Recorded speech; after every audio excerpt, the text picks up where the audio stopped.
오늘 하루 또 하나님께서 허락하신 이 새 한 주 하나님의 크신 은혜가 우리 사랑하는 성도들의 심령 가운데 또 삶 가운데 가득 흘러넘치게 되기를 축원합니다.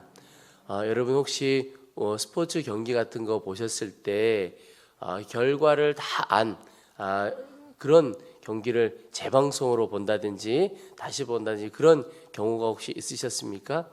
그런 것을 볼 때 마음이 어떠셨습니까? 만약에 우리가 응원하는 어떤 팀이 이긴 경기인데 그 경기를 볼 때 이겼다는 사실을 알고 보면 참 편안하게 봅니다. 중간에 아마 지고 있는 경기다 할지라도 우리가 결국은 다 이겼더라라고 하는 것을 알고 보면 참 편안하게 볼 수 있지요. 평강과 믿음이 우리 가운데 있습니다.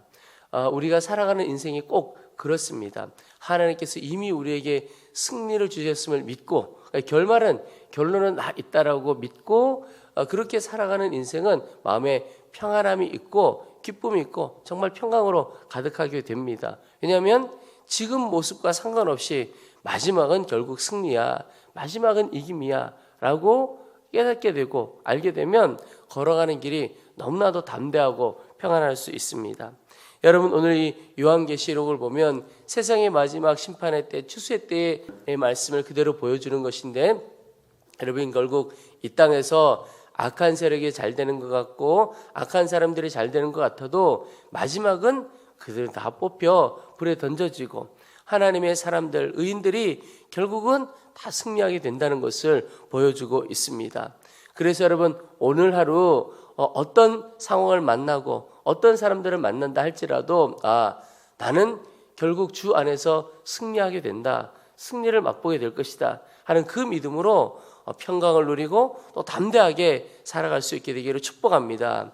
걱정하고 염려하고 근심하고 두려워할 것이 아니라 오직 주께서 어떤 일을 행하실까, 주께서 어떠한 방법으로 역사를 이루어 주실 것인가, 오히려 주님을 기대하고 소망하며 하루하루 또 매 순간 살아갈 수 있게 되기를 축복합니다. 오늘 말씀에 보면 바벨론이 결국은 다 멸망하게 됩니다. 하나님께서 하나님을 대적하고 하나님을 부인하는 그런 악한 사람들 결국은 다 무너뜨려 가는 거죠. 근데 그 무너짐이 어떠하냐? 오늘 10절 보시면 그의 고통을 무서워하여 멀리 서서 이르되 화 있도다 화 있도다 큰 성 견고한 성 바벨론이여 한 시간에 내 심판이 이르렀다 하리로다. 여러분 여기 보면 큰 성 바벨론, 그러니까 멸망하지 않고 영원할 것 같고 아주 튼튼해 보였던 하나님을 부인하고 대적하는 그 세력들, 이 세상이죠. 이 세상이 무너질 것 같지 않았는데 심판이 오게 되는데 그 심판도 얼마나 급하게 왔든지 한 시간에 내 심판이 이르렀다 이렇게 표현하고 있습니다. 또 그 이후의 말씀을 보면 그 바벨론으로 인하여 불을 쌓았던 사람들도 한 시간에 다 무너지게 되었다고 표현하고 있습니다. 17절에 보면 그러한 부가 한 시간에 망하였도다. 또 19절 마지막에 보면 이 큰 성이여 바다에서 배 부리는 모든 자들이 너의 보배로운 상품으로 치부하였더니 한 시간에 망하였도다. 여러분 성경에서 오늘 말씀에서 한 시간이라고 하는 표현을 굳이 꼭 쓰게 된 것이 이유가 있습니다. 그들 눈에 영원할 것 같았던 거죠. 그 바벨론 성이라든지 바벨론으로 인하여 치부하였던 사람들, 세상 사람들 영원할 것 같았는데 무너짐이 반드시 오게 되는데 그건 먼 훗날이 아니라 바로 가까이에 한 시간에 순식간에 다 무너져 버리게 되었다라고 하는 겁니다. 예수님을 믿고 살아가는 성도들 안에 고민 중에 하나가 늘 왜 예수님을 믿는 사람들은 여전히 고통받고 어려움을 겪기도 하는데 오히려 예수 믿지 않는 사람들이 더 잘 되어 보이는 겁니다. 재정적으로도 건강도 여러 문제들도 너무너무 잘 되어 보이는 것처럼 보일 때가 많지요. 그것 때문에 늘 우리 가운데 고민이 있고 또 괴로움이 있는 겁니다.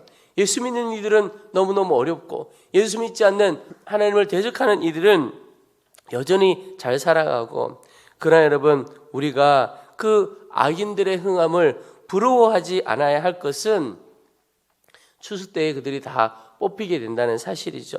다 무너지게 되는 겁니다. 그런데 그것도 한순간이라는 겁니다. 오늘 한 시간에 심판이 임하고 한 시간에 다 망하게 되었다라고 표현하고 있습니다. 여러분, 이것은 주님께서 무너뜨리면 한순간이라는 겁니다. 아무리 견고한 성읍도, 아무리 견고한 사람조차도 하나님께서 그를 만져가기 시작하면 무너지는 것 한순간이라는 것입니다. 그래서 여러분, 우리가 소망을 가질 것은 하나님께서 악한 세상 한순간에 다 무너뜨려 가신다, 하나님의 역사, 하나님의 심판의 때가 그렇게 올 것이다 라는 것과 함께, 그것은 우리의 소망이죠. 그것과 함께 우리 자신도 교만하지 않고 살아가야 하는 것에 대한 경고를 하나님께서 우리에게 주시는 겁니다. 내 삶도, 지금 나의 삶도 주님께서 붙들어 주시기에 가능한 것입니다. 근데 교만하게 된다면, 혹 그래서 하나님께서 우리의 삶을 흔들어 가시게 되면 한순간에 다 무너지게 되는 겁니다. 내 힘으로 서 있는 것처럼, 내 힘과 내 공로로 무언가를 이룬 것처럼 생각하면 그건 하나님 앞에 큰 죄악이고 교만이지요. 근데 하나님께서 제일 싫어하는 죄 중에 하나가 바로 교만입니다. 왜냐하면 바로 하나님의 자리에 내가 앉는 것을 교만이라고 하거든요.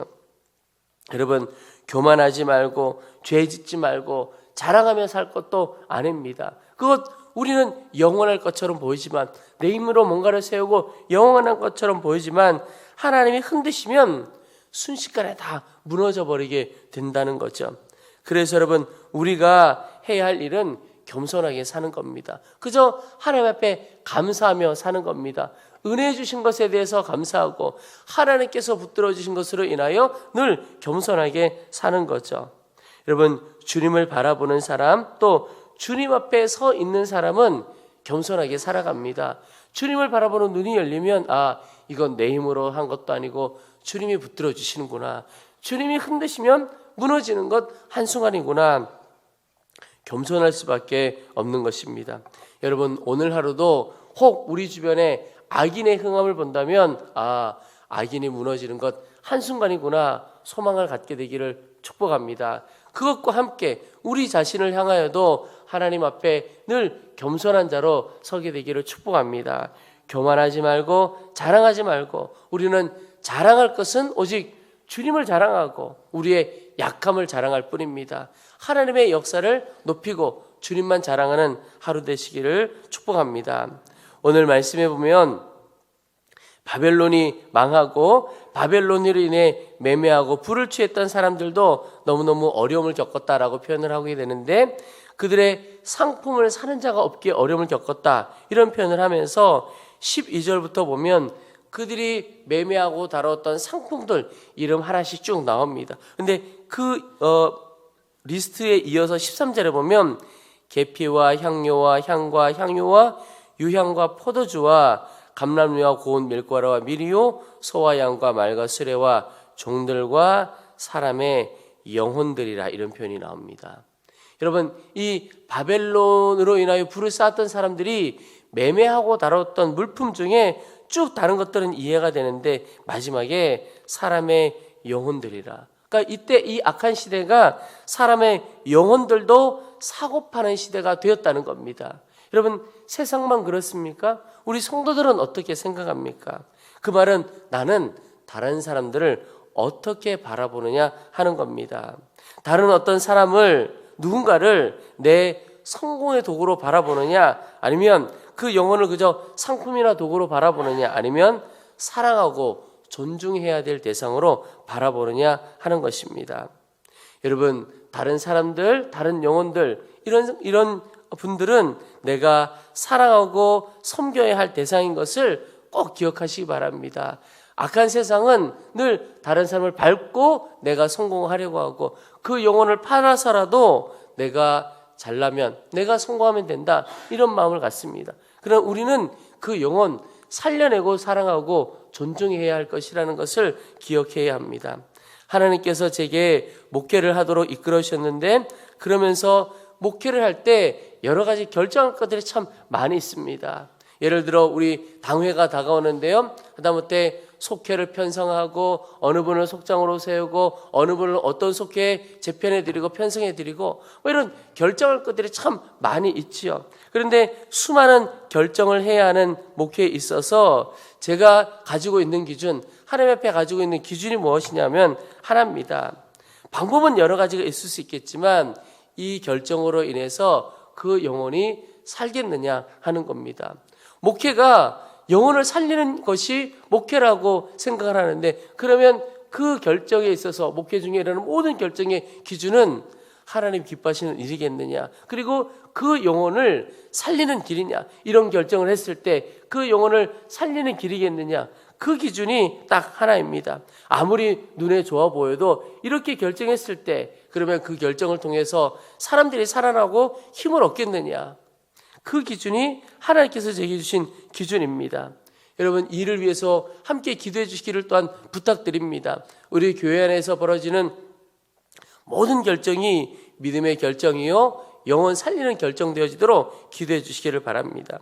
오늘 말씀에 보다 보면 마지막 때에 얼마나 안타까운 일이 벌어지느냐 하면, 슬퍼하는데 무엇 때문에 슬퍼하느냐, 재물을 잃어버리고 재물 더 쌓지 못하는 것 때문에는 슬퍼해도 영혼 때문에는 슬퍼하지 않는다는 겁니다. 돈 잃으면 너무너무 마음 안타까워 슬퍼하지만 한 영혼이 상처받고 한 영혼이 쓰러지고 한 영혼 때문에 눈물 흘리지는 않는다는 겁니다. 한 영혼이 천하보다 귀하다 이런 말을 하지요. 그런데 우리가 정말 그렇게 생각하고 정말 그렇게 여기느냐 하는 겁니다.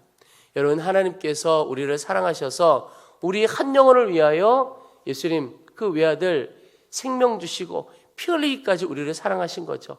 생명을 주고 우리의 생명을 사신 거죠.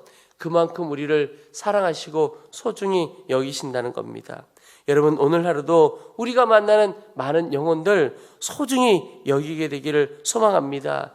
그 영혼도, 나의 영혼도 주께서 생명 주고 사신 것처럼 그 사람도 주께서 생명 주고 사신 사랑하는 영혼인 것을 기억하고 우리도 또한 사랑하고 섬길 수 있게 되기를 소망합니다. 그래서 만나서 결정하고 행하는 모든 일이 그 영혼이 사는 길이 무엇일까? 그것이 오늘 하루의 결정의 기준 되기를 소망합니다. 또 하나 오늘 말씀 보면서 기도하기를 원하는 것은 우리의 마음, 우리의 영혼 지키는 것을 위하여 기도하라는 마음을 주십니다. 여러분, 오늘 말씀에도 보다 보면 이 바벨론도 그렇고 또 바벨론으로 인하여 불을 쌓았던 사람들, 그들에게 있어서 제일 중요한 것은 결국 재물이었습니다. 그러나 재물보다 더 중요한 것이 우리의 영혼, 우리의 마음이죠.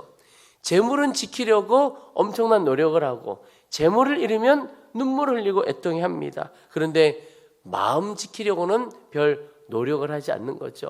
마음을 잃고 마음 아파하는 것에서는 별로 애통하지 않습니다. 여러분, 오늘 우리가 정말 해야 할 것은 재물 지키는 일이 아니라 마음 지키는 일을 해야 하는 거죠. 마귀가 마음을 흔들고 마귀가 그 마음의 틈을 타고 들어오려고 합니다. 근데 마음 무너져 가기 시작하면 걷잡기가 어렵습니다. 여러분, 환경이 어렵고 형편이 어려워도 마음이 믿음으로 굳건히 서 있고 담대하고 희망과 소망을 가지고 있다면 일어설 수 있습니다. 어려움 이겨갈 수 있지요. 우리의 형편이나 처지는 큰 어려움이 아닙니다. 문제가 아닙니다. 마음이 사실은 더 문제이지요. 그런데 아무리 좋아도 마음이 무너지기 시작하면 그 사람의 인생 걷잡기가 어렵습니다. 흔들려 가는 겁니다. 그래서 상황이 어려워서 문제가 아니라 마음이 흔들려 가기 때문에 그 어떤 상황도 이겨갈 수가 없는 것이죠. 여러분, 마귀에게 마음을 주지 말고 마귀에게 마음에 틈을 주지 않아야 합니다. 그 말은 바꿔 말하면 우리가 늘 주님을 바라보며 살아가야 하는데, 왜 주님을 바라보아야 하느냐? 주께서 우리의 생각을 바꾸시기 때문에 그렇습니다. 여러분, 똑같은 일도 어떤 관점에서 어떤 시선으로 바라보느냐에 따라 불평할 수도 있는 건데 또 한편으로 보면 너무나 감사할 수도 있다는 겁니다. 어제도 말씀에서 잠깐 나누었지만 우리 교회 같은 경우에는 여러 부족함들이 많이 있습니다. 공간의 부족부터 시작해서 여러 가지 부족함이 있죠. 근데 어떤 시선으로 보면 불평거리일 수 있습니다. 왜 우리는 늘 뭐 부족한 게 많을까? 그런데 어떤 시선으로 보면 감사한 겁니다. 교회가 은혜가 있고 역동성이 있고 성도들이 함께 모임을 갖고 또 이것저것 모임을 해보려고 하다 보니까 부족하게 느껴지는 거죠. 아이들이 있기에 아이들 공간이 필요도 한 것이죠. 그러니까 똑같이 상황은 똑같은데 어떤 시선으로 보느냐에 따라 불평할 수도 있는 것이지만 또 한편으로는 한없이 감사할 수도 있는 겁니다. 여러분, 감사가 되면 그 마음이 지켜진 겁니다. 근데 주님의 눈으로, 주님의 마음으로 계속 바라보게 될 때 감사가 되어지고 주님의 시선으로 바라보게 되어질 때 기쁨이 있게 되죠. 그러면 마음 지켜진 겁니다. 여러분, 나는 어떤 일을 바라볼 때 불평이 내 마음 가운데 일어납니까? 아니면 감사가 되어집니까? 감사도 그저 흘러가는 입술의 고백 정도가 아니라 마음속 깊은 곳에 전심으로의 감사의 고백이 나옵니까? 마음 지키는 일이 중요합니다. 모든 일을 주님의 눈으로 바라보게 되면 마음도 지켜지게 되고 그러면 하나님께서 역사하시는 더 놀라운 은혜가 우리 모두 가운데 있게 될 것입니다. 오늘 하루 어떤 일을 만나든 누구를 만나든 주님의 마음으로 주님을 바라보며 마음 지키고 승리의 고백이 우리 가운데 가득하게 되기를 주의 이름으로 축원합니다.